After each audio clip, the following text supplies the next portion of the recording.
नमस्कार बच्चों। आज मैं आपको पढ़ाने वाली हूँ अपठित गद्यांश पाठ 18। इसके पहले अपठित का मतलब क्या होता है, इसके पहले भी आप पढ़ चुके हैं अपठित के बारे में, परंतु आज मैं फिर इसको पढ़ा रही हूँ कि अपठित होता क्या है। अपठित का मतलब है बिना पढ़ा हुआ, यानी अपठित गद्यांश अर्थात गद्य का ऐसा अंश जो पहले कभी पढ़ा ना गया हो। कोई ऐसा कहानी होगी जिसको आपने पहले पढ़ी नहीं होगी। यह बच्चों में रचनात्मक क्षमता एवं सामान्य जानकारी बढ़ाता है। इससे उनकी भाषा में भी सुधार आता है। इतना ही नहीं, इससे बच्चों को लिखित और मौखिक अभिव्यक्ति का विकास होता है। जब अपठित गद्यांश होता है जो कि बिना पढ़ा हुआ कोई ऐसा रोचक कोई कहानी हो सकती है, कोई जानकारी हो सकती है जो कि आपको पढ़ने से आपकी जो रचनात्मक क्षमता है उसका विकास हो, आपको उसमें इंटरेस्ट है और उसके बाद आप उसको और आगे पढ़ने के लिए प्रवृत्त हो कि आगे क्या होने वाला है। इससे क्या होगा कि आप इसको पढ़ेंगे और उसके बाद उसके दिए हुए जो प्रश्न उत्तर और भी अभ्यास कार्य उसके नीचे दिए जाएंगे जो कि आपको खुद ही से करने होंगे। अपठित गद्यांश संबंधी प्रश्नों को हल करते समय ध्यान में रखने योग्य बातें, अब जैसे कि कुछ अभ्यास कार्य संबंधी कार्य जो नीचे देंगे उसको आपको अपने आप हल करना है, उसको कोई शिक्षक नहीं या शिक्षिका नहीं कराएगी। एक केवल कहानी या कोई रोचक जानकारी का पैराग्राफ होगा, उसके आधार पर आपको नीचे दिए गए अभ्यास कार्य को आप स्वतः ही करना होगा, अपने आप से करना होगा। तो उसको करने के लिए कुछ नियम है। दिए गए गद्यांश को ध्यान से पढ़कर अच्छी तरह समझिए। अब जो भी रोचक जानकारी या कहानी या जिसको गद्यांश बोलते हैं उसको पहले आपको अच्छी तरह एक एक लाइन को बहुत ही इंटरेस्ट से, है ना, पढ़ना होगा आपको। जब उसको पढ़ लेंगे, गद्यांश की मुख्य बातों को पेंसिल से रेखांकित कीजिए। उसके बाद कुछ उसमें ऐसी मुख्य बातें होंगी, अगर कोई जानकारी दी हुई है और उसके कुछ मुख्य बातें आपको लग रही हैं तो उसको पेंसिल से पहले क्या करिए, रेखांकित कर लीजिए, एक लाइन नीचे ड्रॉ कर लीजिए। अब रेखांकित बातों को दोबारा ध्यान से पढ़िए। उसके बाद क्या करिए, रेखांकित जो बातें हैं, क्योंकि मान लीजिए बड़ा है आपका पैराग्राफ तो बार बार पढ़ेंगे समझ में नहीं आ रहे, कुछ रेखांकित बातें होंगी, उसको आप जब रेखांकित कर लेंगे तो जब दोबारा पढ़ेंगे तो आसान होगा।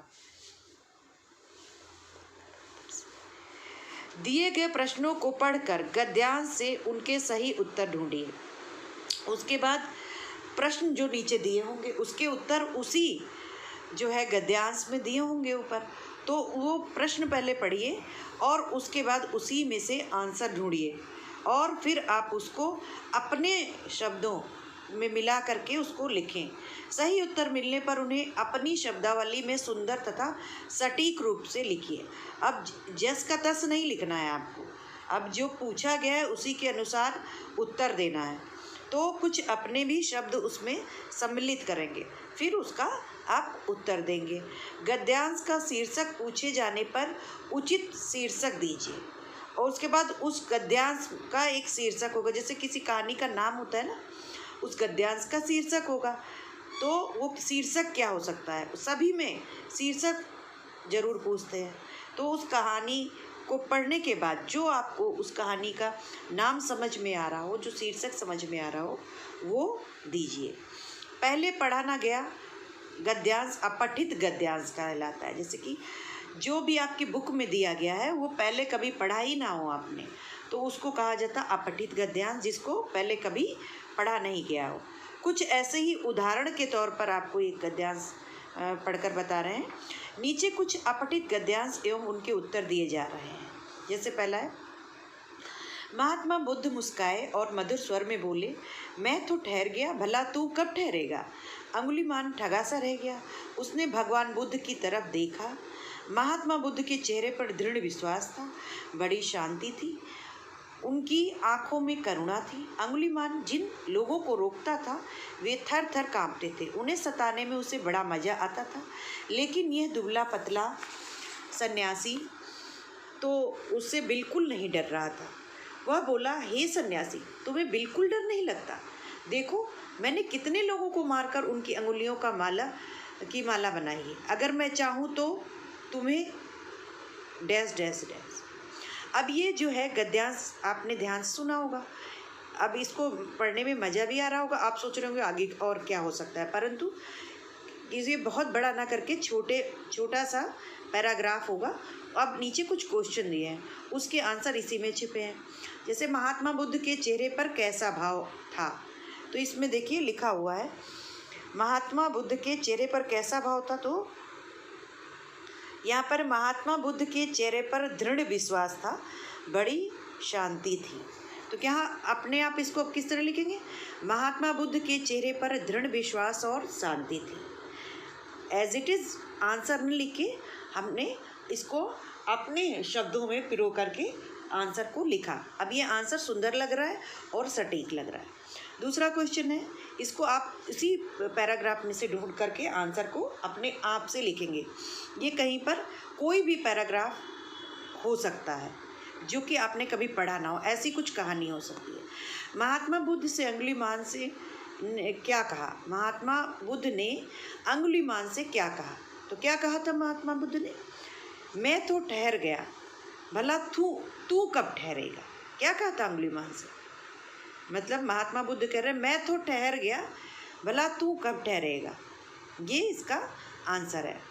नेक्स्ट क्वेश्चन है, निम्नलिखित मुहावरों के उचित अर्थ लिखिए। अब इसमें कुछ मुहावरे भी थे, जैसे ठगा सा रह जाना, थर थर कांपना। अब इसके अर्थ, ठगा सा रह जाना मतलब हैरान होना, थर थर कांपना मतलब बहुत घबरा जाना।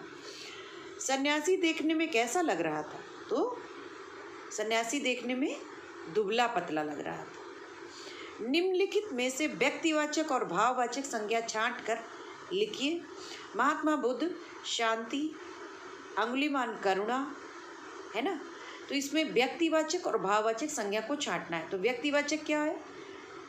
महात्मा बुद्ध, अंगुलीमान, जो नाम होते वो व्यक्तिवाचक। भाववाचक क्या है? जो हम महसूस करते थे, शांति और करुणा, तो ये हो गया भाववाचक। तो इस तरह से क्वेश्चन आएंगे और उसको आपको इन्हीं में से आंसर ढूंढ के करना होगा। ये कोई ज़रूरी नहीं है कि यही वाला होगा, या बुक में दिए होंगे जो पीछे दिए हुए उदाहरण के तौर पे वो हो सकते हैं, या फिर कोई अगली किसी कहानी से, किसी भी बुक से कहानी के रूप में ले करके कोई भी पैराग्राफ दिया जा सकता है और उसके नीचे दिए गए अभ्यास कार्य को स्वतः बच्चों को करना होगा।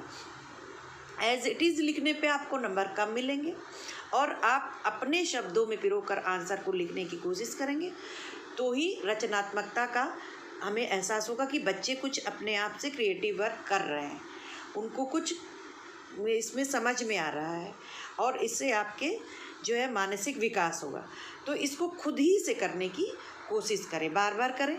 कोई भी आप पेपर में कोई भी कहानी पिछली कोई हिंदी की बुक ले लीजिए, या कोई आपके घर में कोई बच्चा हो उसकी हिंदी की बुक है, उसका एक पैराग्राफ ले लीजिए और अपने आप से क्वेश्चन भी बनाने की कोशिश करिए और आंसर भी उसी में से ढूंढ के दीजिए। तो ये आपका अपठित गद्यांश जो है पूरा हो जाएगा, तैयार हो जाएगा। धन्यवाद।